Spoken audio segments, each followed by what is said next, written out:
Leading in Ministry is a video podcast designed to share anecdotal information that helps equip leaders in practical ways. Personal stories help drive the points home while making it both entertaining and informative.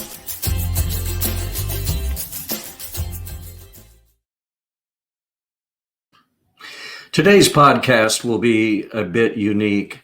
The staff at Westside Church in Indianapolis, where I also serve, and the leadership team took a 2-day retreat. We went golfing for a couple of days.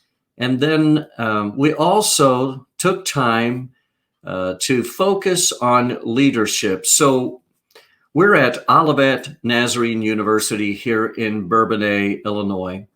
And we're in the president's dining facility where Dr. John Bowling, who is the president, is going to speak to us about leadership, and it will be a wonderful time. So thank you for joining us, and Dr. Bowling, thank you for sharing on the podcast today. Thank you, Don. Good evening, everybody. It's a delight to be with you. And I do have just a handful of comments to share, and then I thought we might do a little Q&A. One of the occupational hazards of being both a minister and a university president is that too often I end up talking to people rather than talking with people. You know, I address big groups and gatherings and all of that. And so I really work at it here to try to be in conversation, even with students. I can get isolated from students. That's counterintuitive, but I will always try to stop and engage in a conversation. So we'll do a little bit of that. So if there's a question or comment, I'd be very interested in listening and responding to that. He calls them the 21 Irrefutable Laws of Leadership. I thought that's kind of a grand title. Like, this is the last word on leadership. The 21 Irrefutable Laws of Leadership. Nonetheless, the book by John Maxwell of that title ended up being a New York Times best-selling book. And it really is quite good. So when I'm thinking about being with you tonight, my mind went to that book, and I kind of thought about his third law of the 21 Irrefutable Laws. I thought of his third law, which is it's really more of a principle than a law. But the third law of leadership, he identified as what he called the law of process. The law of process. Well, I can condense the entire chapter into a single sentence, and it's this. Leadership happens daily, but not in a day. Leadership happens daily, but not in a day. Now, I think that principle is true for emerging leaders. I think about it a lot on the university campus. We have young men and women from really all around the world that come in a variety of academic disciplines, but they will almost all of them, find their way into leadership positions. And so part of what we try to do is provide leadership training along the way. And you don't become a leader by taking a course or reading a book or just thinking about it. It's part of learning to live. So leadership happens daily, not just in a day. But I think that principle is also true for established leaders, regardless of what business or entity we're involved in, because leadership is a dynamic enterprise. By that I mean it's not stagnant. It's constantly changing. And that can be frustrating. But once you kind of get into that flow, it can also be energizing. Institutions change. This is now my 30th year as president of Olivet. And so the school that I became president of in 1991 is really a different institution than the one today. Now, the mission is the same. The core values are the same. But I was already president at Olivet the first time I ever heard the phrase World Wide Web, Internet. Tells you how old I am. I remember thinking, number one, what is that? And how are we going to transition an older campus to do that? Well, things change. So leadership is dynamic. And if a leader doesn't stay flexible, somewhat dynamic, because everything is constantly changing. Institutions change, the environment changes, personnel change from time to time, and then we change. I mean, I'm a different person than I was 30 years ago, and probably even a year ago. So leadership is a big thing. This thought that leadership is a process, I think is a kind of a good thing to think about. So I've been in a senior leadership role really for just a little more than 40 years. I started out as a college professor, and that was an important role, but it wouldn't necessarily be seen as a senior leadership role per se. But then I spent 12 years pastoring two growing, large, dynamic congregations. And then 30 years ago, summer of 1991, I was elected president at Olivet. So I've thought a lot about both kind of formally and informally. I've thought about leadership. And I've written two books about leadership. The first one is called Graceful Leadership. And kind of the subtext is that leadership in whatever domain we find ourselves in, social science or business or whatever, education, leadership for those in the kingdom of God ought to have a different character than leadership in the broader culture. Now, some principles will go back and forth. I get that. It's Jesus when he's talking to his disciples and he says to them, first will be last. Now, that doesn't fit the normal business model of leadership. And he girds himself with talent and he kind of models servant leadership and all that. So that's a little bit of what this book was about, kind of laying out my philosophy of leadership through the lens of the kingdom. So after that book was out for a while, the publisher came to me, and I think it was about the time I hit maybe 20 years as president of Olivet. The publisher said, would you write a book about leadership in the same place over a period of time? How do you sustain leadership? How do you stay renewed? How do you keep an institution evolving? So I thought that was an interesting challenge. So I wrote a book called Revision, and it's 13 strategies to renew your work, your organization, and your life. Revision. One of the secretaries in my office came in last spring, and she was all excited, and she said to me, hey, Dr. Bowling, I bought one of your books at a garage sale. And she said, I got it for $2. And I said to her, well, now, Doris, how do you think that makes me feel? So these are well circulated kind of things. But as I look back at those, thinking about our time tonight, I thought, it's one thing to say, it's another thing to kind of live it. So I just want to talk to you a little bit about leadership in broad strokes. I mean, we could do a whole course on that, but and then talk a little bit about now leadership in this environment that we find ourselves in the culture, in the COVID situation and all of that. So I want to share a few comments, some of which I took staff and faculty when we got ready to start school here. So let me begin with the obvious. We are now living in a different world. You already knew that. And we're going to be in this different world for a while longer. And we don't know. We were talking at the table a moment ago. It will be interesting to see what kinds of long-term changes come because of COVID and all of these adjustments. So we're living in a different world. The COVID-19 pandemic has really touched every aspect of life. But that's not just the only thing going on. We are also embroiled as a society in a period of, I think, introspection, soul searching in a way, racial tension, right? Even as much as this week again. And then we are moving now into the last phase of a presidential election with all of the storm and stress that's part of that. So we have all of those cross currents, pandemic, social unrest, the economic uncertainty, and the election.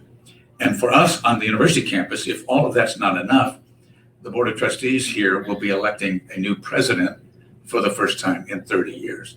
So we have our seatbelts on, and we think, okay, life is going to be daily again, and we kind of unfold that.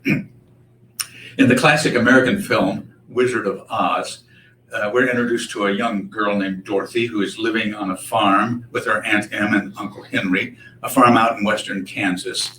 And Dorothy has her world turned upside down and inside out when a great tornado comes sweeping across the farm. It almost destroys the farm, but in addition to that, the winds pick up Dorothy and her little dog, Toto, and carries her away. And when the wind finally subsides and the dust settles, she begins to look around and realizes that everything is different. She's not sure where she is or what she should do. And you may remember, if you've seen the film, she wraps her arm around her little dog and she says, "Oh, Toto, I have a feeling we're not in Kansas any longer." Well, we too, all of us, certainly here at the university, but in every business, every church, every congregation, every main street in America, we have had our world turned upside down and inside out, right? Not by a tornado, but by this crazy pandemic. And so, like Dorothy, we're saying, okay, where are we and where do we go from here? And that's part of what we're trying to navigate at the university. Last March, we got to the point in the semester where we had spring break and students left for their spring break. And about 3 or 4 days later, the bottom dropped out of everything as the pandemic seemed to kind of swell. And we had to make a decision here within about 48 hours of whether we would close the campus. And really, I think the decision ended up being made for us. And we did. We had to close the campus. I sent an email video to our students saying, we're going to give you another week of spring break. The good news. But the bad news is we're going to finish the semester online at home or wherever. So we had to very quickly make a transition there. And that idea of being flexible and somehow preserving the core of what this is all about, as you put it in a new package, is very significant. So our faculty and staff worked really hard, made the transition. And it's a much bigger job than it sounds to just go, well, we'll go online. It doesn't happen quite like that. But we were able to do it. We finished the semester on time. I conferred 1,400 degrees to our seniors and our graduate students in May. And then almost immediately, we began to set our sights on what would it take to open the campus in the fall.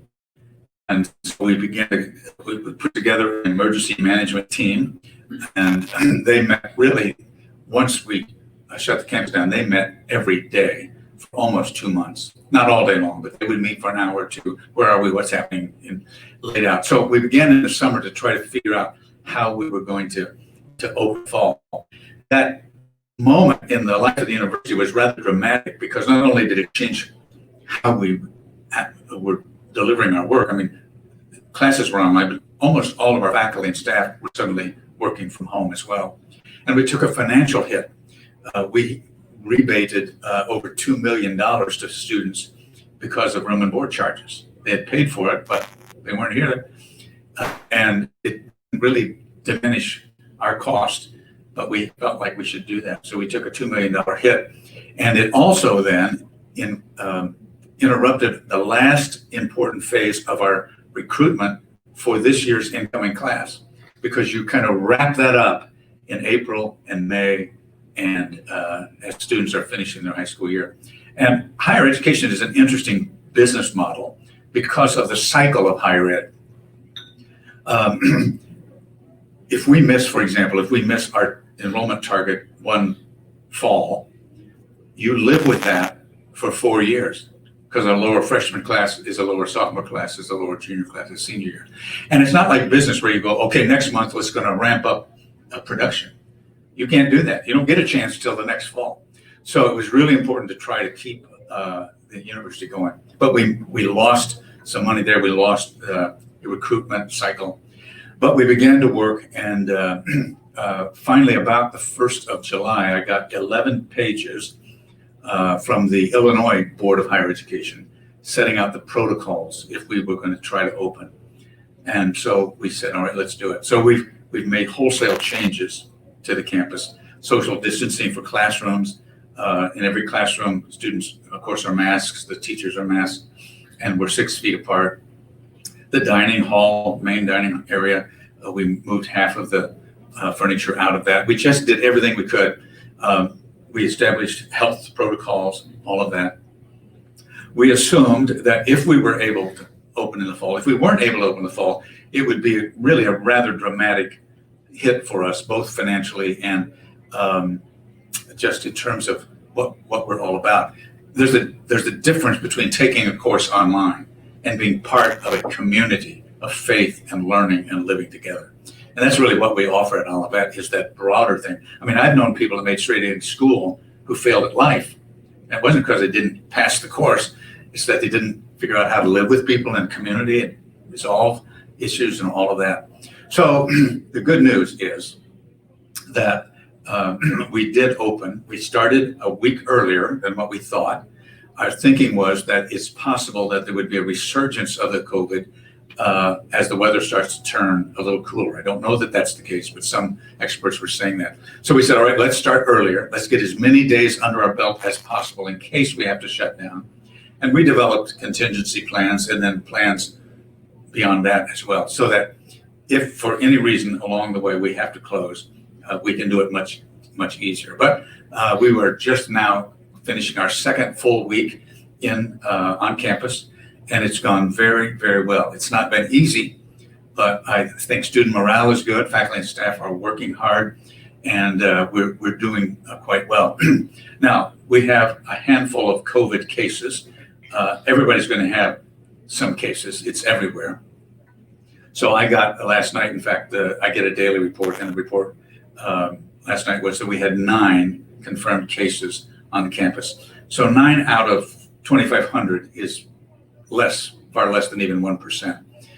And knowing that we would probably have some cases, we reserved a small dormitory just for quarantine. And this particular dormitory has private rooms with private baths. And so these students, if they can't go home, and I'd say half of them go home because they live close enough and they want to be with their family. But if they can't go home, they are assigned a room in this special dormitory. Meals are delivered to them, and then they join their class online. Every class in every department all across campus is recorded and available online. So if a student has to be out, they can stay up with it. So I think every day we stay in session is a victory, and we're just going to see what happens. But I've learned that you just have to hold things kind of lightly because you don't know for sure what's happening. I spoke in the first chapel service, which we have on campus, at the first week of class. And I talked to students, faculty, and staff about a passage of scripture from Philippians where St. Paul writes, and he says this: do not be anxious about anything, but in everything, by prayer and petition with thanksgiving, make your requests known to God. And the peace of God will guard, that transcends all understanding, will guard your hearts and minds. So I talked to them, our campus community, about a problem and a prescription and a promise. A problem, a prescription, and a promise. The problem is anxiety. Everything's different. We don't know what's going to happen. Students come, even in a normal year, students will come wondering, will I fit in? Can I make it academically? How am I going to pay for this and all of that? That comes along with it. But the scripture says, don't be anxious about anything. Well, how's that possible? I mean, it's natural that you would have some anxiety. In fact, the language here is really not talking about a passing kind of anxiety, but that crippling kind of anxiety. And the way that we move out of anxiety is through that prescription. Make your requests known to God. And so as you turn those things to the Lord, then it comes that promise, the peace of God will guard your heart. Paul uses a military model image there. He really uses a term that would describe a sentinel, somebody who's standing guard. So I've really kind of been living there that we're doing all we can do, but we have to also believe that God is standing guard over our hearts, how we feel, and over our minds, what we think. So it's a different year than we have ever experienced at Olivet. Olivet began in 1907, so this is our 113th year. And, you know, it has been through world wars and ups and downs and the Great Depression and all of those kind of things. But there's never been anything quite like this. So there's no handbook. You have to figure it out as you go. But there is something about meeting a challenge that also, I think, strengthens an institution if it's done well. So we've gone back to kind of clarify what is our main mission, and let's find the new methods to do that, and have begun then to do college in a different way. I also said to our faculty and staff that this year, while we are having to function with our faces covered and social distancing, that does not apply to God. God is not at arm's length, 6 feet or more away. In fact, that Hebrew word ruach, which we translate spirit, talks about the Holy Spirit of God, which really is as close as our breath. And he doesn't have a face mask, which means that ancient prayer is still in effect, where we prayed that the Lord would turn his face upon you, his countenance would be there.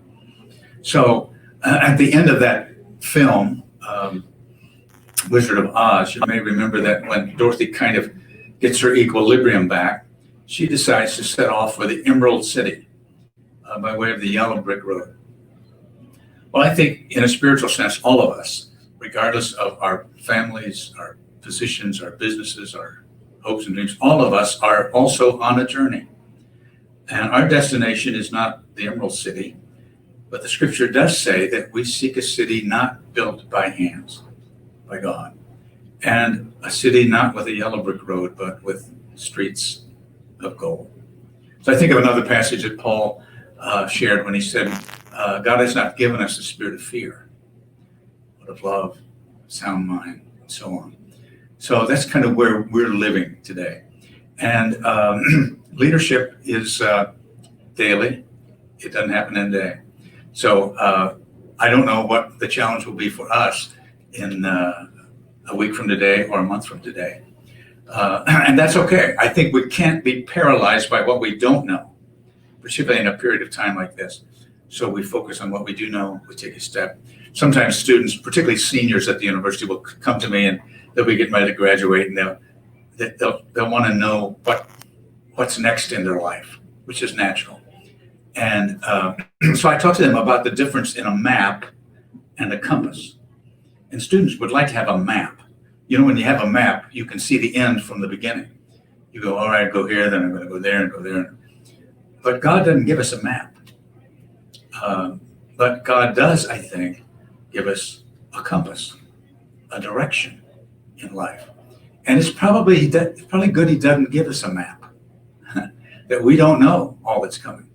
I think of Magellan, who circumvented South America. You know, he's looking for a short passage to the Spice Islands, and they crossed to North America already. And he assumed the islands were just on the other side of whatever North America was. But he gets to the Straits of Magellan, and what does he find? The Pacific Ocean, which is like 2 or 3 times larger than the Atlantic that he just crossed. I think it's a good thing he didn't know what was there, or he never started. So we don't get a map. We just get the compass and a North Star, and we head out. It's a little bit like driving your car at night. Now, we don't even think about it. It's so commonplace. But we'll get in an automobile, completely dark outside, and we'll drive 60, 70, 80 miles an hour sometimes. And we do that because we turn on the headlights. The headlights are pretty dim compared to all the darkness. But the interesting thing is they go as you go. So as I move forward, guess what? The light goes forward. And I move forward and the light goes forward. So I say to students, it's the same way. You don't have to know today what you're going to be doing 20 years from today. I didn't know. And now most students have a sense of direction, a compass. But just take the next step. Go as far as you can and trust the Lord who is at work there. So let's push the pause button and see if maybe there's a comment or question. I don't know you. I know some of you, obviously, but I don't know your businesses. I don't know the kind of thing. But I do know that every person is a leader in some dimension. And so we face those kinds of challenges along the way. So let's pause and see if there's a comment or a question. Remember, I said one of my hazards was I talk to people rather than with people. So I'm trying to do better. Yeah, I've got a question. So, over your 30 years of leadership here at Olivet, what would you say is maybe one of your greatest challenges that you had to overcome in that span? Okay, the question is, in looking over a span of 30 years, 3 decades as university president, what's maybe the biggest challenge? Yeah, challenges that you faced. You've Yeah. overcome a lot of challenges. What, Yeah. My wife Jill said to me, oh, it's been a year or two ago. She said, we were talking about something. She said, you make your job look easy. And I said, well, I think that's a good thing. I mean, if I'm nervous and everybody's nervous, but it's not an easy job. In fact, it's a really tough job in a lot of ways, like any senior leadership position would be. But I think the challenge has been for me to help the institution change without changing. So the thing that should not change is our core mission and values. That defines who we are. That is why people will drive past 10 other schools and drop the most important thing in their world off on our doorstep, a young son or daughter, because of the mission and the values of this place. It's not because they will get a good education. Students get a very good education here, but you could get a good education in lots of places. So I think my primary responsibility has been to guard and strengthen the mission. John Wesley, in one of his diary entries, said an interesting thing. He said, the God who took care of the universe before I was born will surely care for it when I'm gone. My job is to improve the present moment.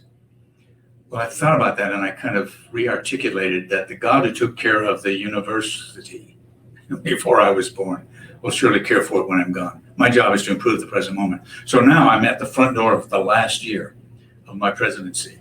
My job is to get this place teed up for the next person and the next chapter of Olivet. That's the measure of my success. It's not how well did I do in a personal sense. How well did the institution do? Leadership is not me, it is we.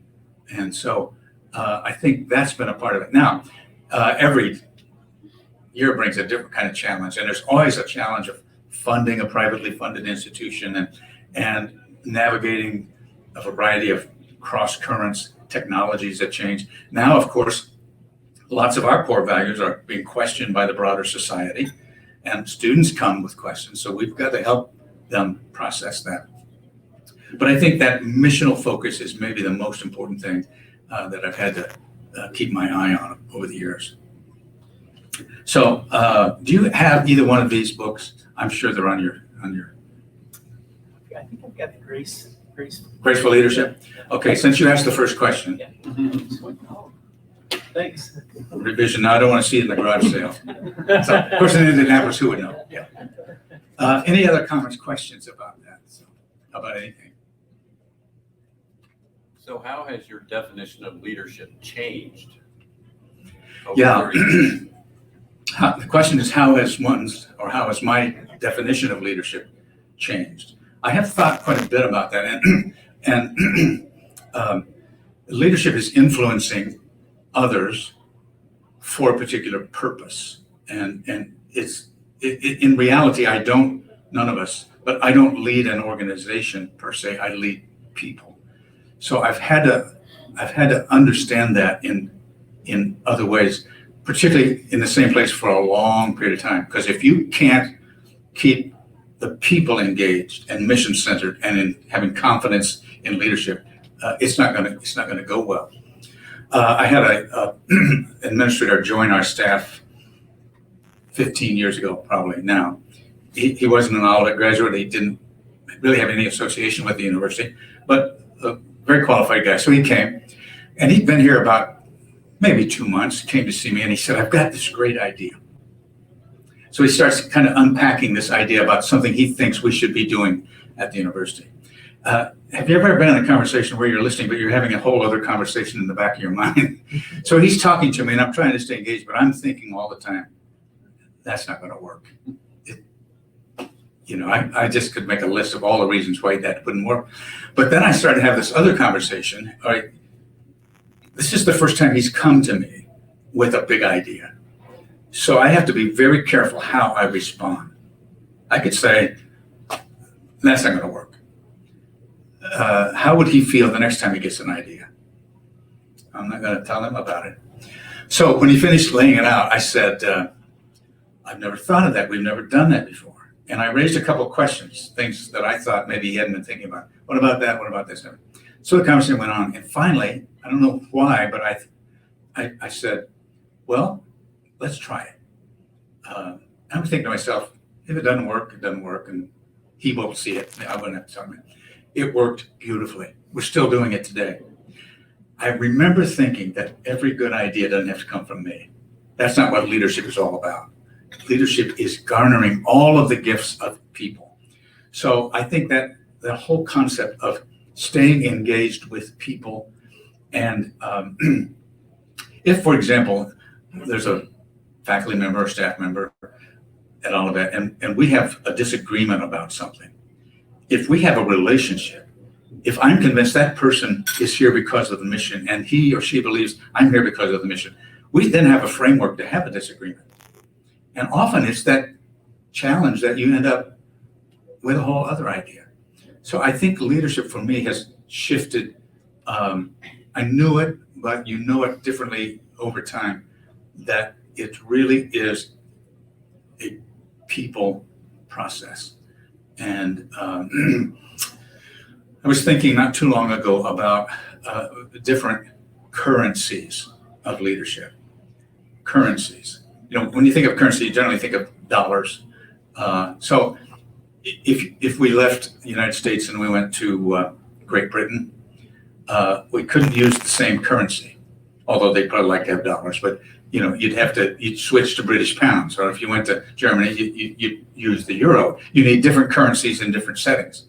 So I got to think about leadership through that lens of currency. And I identified a variety of currencies that leaders use. One is the currency of command. I'm the boss. In fact, I have a little thing on my desk that somebody gave me. It said, please listen to me, I'm the boss. That's a kind of a slogan of command. Well, command can be a very effective currency, but it can only take you so far. Now, where does command currency, where is it most effective? Military. You can't have a committee meeting in the middle of a military operation. You have to have lines and command. So it's a legitimate command. But I'll tell you, if I, at the university, just pronounce this is what we're going to do, I might get the response, but I wouldn't necessarily get the buy-in. So one currency is command. Another currency is charisma. You know, we all know these born leaders. In fact, the man that I followed, his portrait is here, Leslie Parrott, he was a charismatic leader. If he walked in tonight, well, it'd be a miracle because he's in heaven, but if he walked in tonight, he would be in charge, even though I've been president almost twice as long as he was. He just had that, he owned the room, you know what I mean? So some people have that gift of charisma, and that will do a lot, help them. The truth is, it will only take you so far, though, because if you don't add some things to that. So command is one currency, charisma is another currency. I think a primary currency is competency. For example, if we're driving somewhere together in a van or whatever, and we get up the road and the van quits, and we all get out and pop the hood, kind of look around as if we know what we're doing. You know who would be in charge? Whoever could fix the car, right? That person would suddenly take a leadership role because of their competency. Now, leadership in a long time, for example, here at the university, if my only currency is command or even charisma, over time, people will say, you know, he's a great guy, but I'm not sure he really knows what we ought to be doing. So you have to add that idea of competency as well. I think commitment is another currency. I've had some opportunities over these years to leave Olivet, a couple high visibility opportunities to leave. And I decided not to do that, but to stay here. And I didn't anticipate it, but that decision to stay, I think my stock went up in the university. It's like, he really is committed here. You know, he's not on his way to the next rung on the ladder or something like that. He must believe in this place. So that currency as well. So command, competency, charisma, commitment. How about character? read this week of a high visibility college president who has resigned in disgrace and, probably had all the other gifts, but at some point, character is going to win the day, particularly over the long haul. So when you think about leadership, don't think about it in just one dimension, because leadership is, it's dynamic and it's situationally specific. I mean, there are times particularly in the senior leadership team, when we will discuss, and I'll work on that. Another currency would be consensus, for example, to try to get everybody together. But sometimes there are moments when that just isn't going to happen. And I have to say, well, I appreciate your input. This is what I think we should do. You make the decision, kind of a command, soft command kind of thing. So again, I think you just have to stay flexible and mission-centered, people-oriented along the way. Anything else? Is there a leadership principle that has sort of been your best friend? Yeah, the question is, has there been a leadership principle that's been kind of my best friend? Well, nothing pops in my mind. That's a good question. I think this idea that I am in fact leading people is a key part of that. So I have to work with that. Another currency, as I'm just talking to you, is communication. Sometimes you lead simply by giving the right information to people. Because if they don't have the right information, guess what? They fill in the blanks, right? And often they fill in with a worst case scenario. So I think that's been part of it. I did read an interesting book a few years ago. Can't give you the author now, but it'd be easy to find. The book was entitled, I thought the title was worth the price of the book. The book was, What Got You Here Won't Get You There. And it really talked about leaders who had a certain set of skills that got their organization to a certain point, but they couldn't adjust to take it to the next point. So the business or the church or the situation just kind of plateaued. What got you here won't get you there. And I thought about that because you get kind of tied to things that have worked in the past because they worked. But that doesn't mean they're necessarily going to work going forward. So it's a great adventure. Leadership is hard and it's painful in some ways. If you've had senior leadership role, they're tough things. I tell the senior group, all the easy stuff gets handled somewhere else. If it hits our desk, it's a problem and there's a downside for whatever decision we make. So I remember I think I'll just wrap up with this thought. When I first became a president, I realized that first year that I was standing in the middle of a circle. I was the president, but around me were all of the stakeholders of the university. For example, students, a couple thousand students who have expectations and needs and desires, and they don't think Olivet existed until they hit the campus, right? So you have to pay attention to students. But over here are parents. Now, sometimes there's a little different perspective on what ought to happen at college between a parent and a student. So you kind of have to keep an eye there.